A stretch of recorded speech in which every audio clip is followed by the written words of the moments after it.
یاد رکھو، جب اللہ کی طرف سے تمہاری تقدیر میں لگی بندشیں ٹوٹنے لگتی ہیں اور تمہارے نصیب کا بند دروازہ کھلنے کے قریب ہوتا ہے تو یہ 3 چیزیں تمہیں ضرور ظاہر ہوتی ہیں۔ یاد رکھو، وہ انسان جو دوسروں پر احسان کرنے والا ہو وہ سب سے پہلے خود اس احسان سے مستفید ہوتا ہے۔ اللہ رب العزت اس کے دل، اخلاق اور ضمیر کو سکون و طمانینت عطا کرتا ہے۔ تو اگر تم اپنی تقدیر بدلنا چاہتے ہو نا، تو اس وقت کسی کے ساتھ کوئی احسان کرو جب تم پر کوئی رنج و غم واقع ہو جائے، اس وقت کسی محروم کی مدد کرو،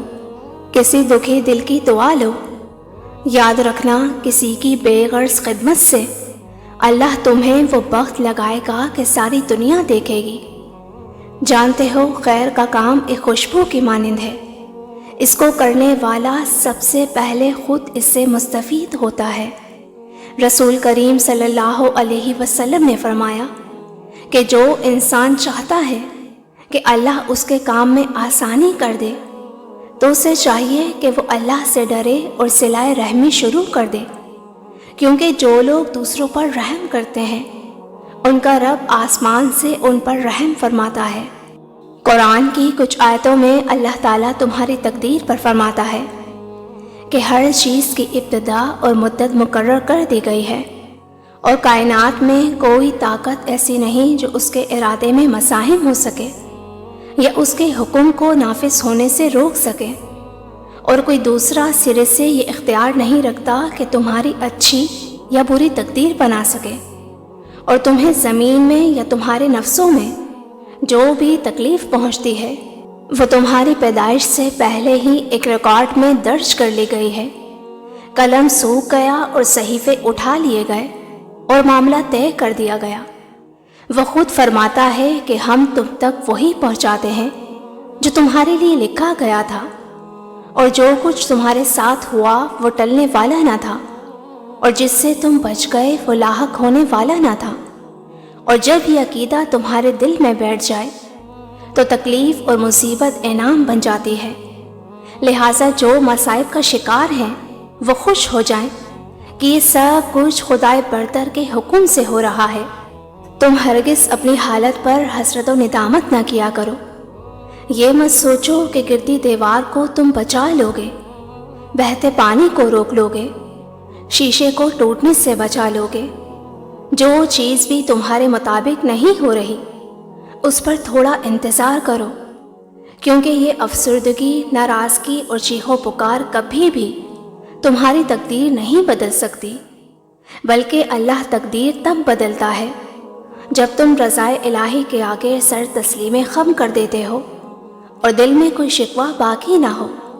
تب اللہ کی تدبیریں تمہارے لیے کام کرنا شروع کر دیتی ہیں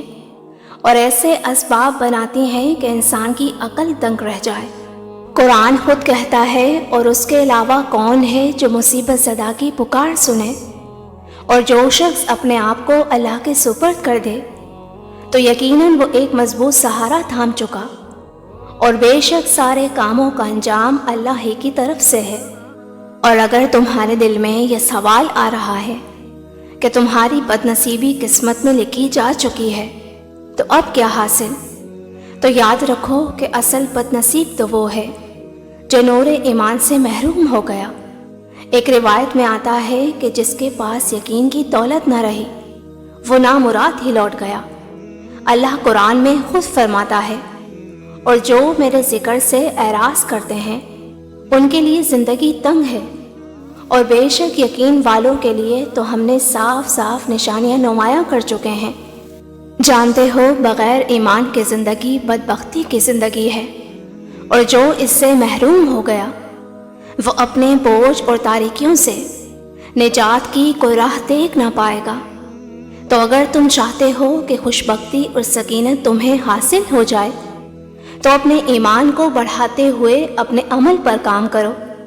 اللہ تعالیٰ خود قرآن میں جگہ جگہ اشارہ دیتا ہے کہ تم پر کوئی مصیبت بھی اللہ کے حکم کے بغیر نہیں آتی، اور جو کوئی اللہ پر ایمان لاتا ہے تو وہ اس کے دل کو ہدایت بخشتا ہے، اور بے شک وہ دشواری کے بعد آسانی فرما دے گا۔ جانتے ہو ایک اچھا مقدر کیا ہوتا ہے؟ واصف علی واصف کیا خوب فرماتے ہیں کہ اچھی زندگی اس کے علاوہ اور کیا ہے کہ ان کے دلوں میں استقرار آ جائے،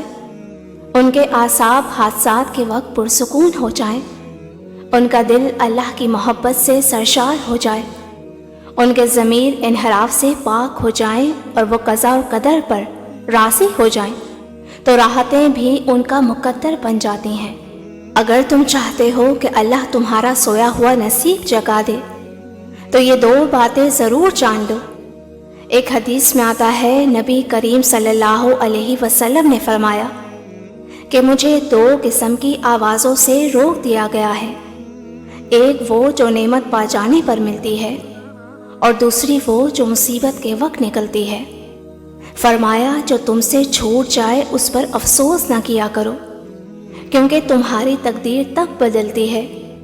جب تم مصیبت کے وقت اپنے جذبات پر قابو رکھو، تو اللہ تمہیں ثبات کا درجہ، رسوخ کی منزل اور کامیابی نصیب کرتا ہے، کیونکہ انسان کے وصف میں فرمایا گیا ہے کہ جب اسے کوئی خوشی ملتی ہے تو خوشی کے مارے بے قابو ہو جاتا ہے، کسی سے محبت کرتا ہے تو بس ساری اچھائی اور فضیلتوں کو متصف کرتا ہے، لیکن جب اسے کوئی شر لاحق ہو جاتا ہے یا کوئی تکلیف اور نقصان پہنچ جاتا ہے تو گھبرا اٹھتا ہے۔ اس لیے ایک حدیث میں صاف الفاظوں میں فرمایا گیا ہے کہ تم اپنے دوست کو حد میں رہ کر پیار کرو کہ وہ کسی دن تمہارے لیے ناپسندیدہ ہو جائے،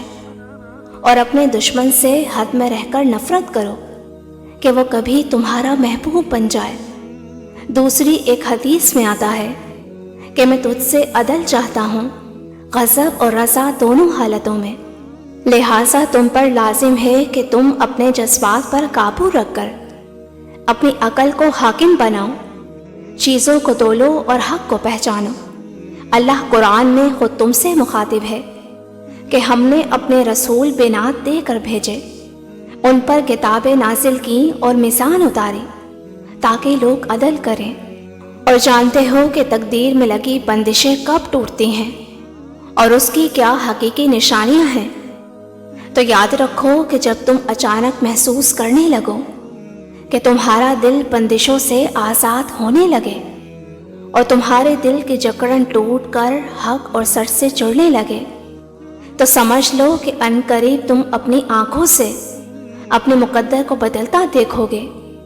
یاد رکھنا، جس طرح ہوائیں موسم کا رخ بدل دیتی ہیں، اسی طرح تمہارے دل کی بدلتی کیفیات تمہاری تقدیر بدلنے کا سبب بنتی ہیں۔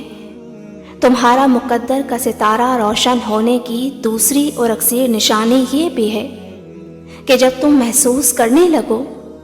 کہ تمہیں دنیا اپنی طرف نہیں کھینچتی اور اللہ کے خوف سے تمہاری آنکھوں میں آنسو آ جاتے ہیں، اگر تاریکی میں قدم رکھنے سے پہلے ہی تمہیں پچھتاوا ہونے لگے، تو سمجھ لو کہ تم ہی وہ خوش نصیب ہو جس کا راستہ عنقریب روشن اور معطر ہونے والا ہے۔ اللہ تعالیٰ قرآن میں خود تمہیں اس کا اشارہ دے رہا ہے، اور جو اللہ سے ڈرتا ہے وہ اس کے لیے دنیا و آخرت کے رنج و غم سے نکلنے کی راہ پیدا فرما دیتا ہے۔ اور اے نبی صلی اللہ علیہ وسلم کہہ دیجئے کہ اگر تم اللہ سے محبت کرتے ہو تو میری پیروی کرو، اللہ بھی تم سے محبت کرے گا اور تمہارے گناہ معاف کر دے گا، اور اللہ بہت بخشنے والا اور بہت رحم فرمانے والا ہے۔ بس تم اپنے معاملات جو تمہاری دسترس سے باہر ہیں اپنے رب کے سپرد کر کے مطمئن ہو جاؤ، کیونکہ تمہاری زندگی کا مصور وہ اللہ ہے جو ہر بے رنگ چیز میں رنگ بھرنا خوب جانتا ہے۔ وہ ان قریب تمہارے مقدر کی مرمت خوبصورت رنگوں سے کرے گا انشاءاللہ۔ میری دل سے دعا ہے میرے تمام ویورز کے لیے کہ اللہ آپ کی آزمائش دور کر کے آپ کو راحت اور سکون عطا کرے، اور آپ کے دل کی ایک ایک دعا پر اپنا کن فرما دے۔ آمین۔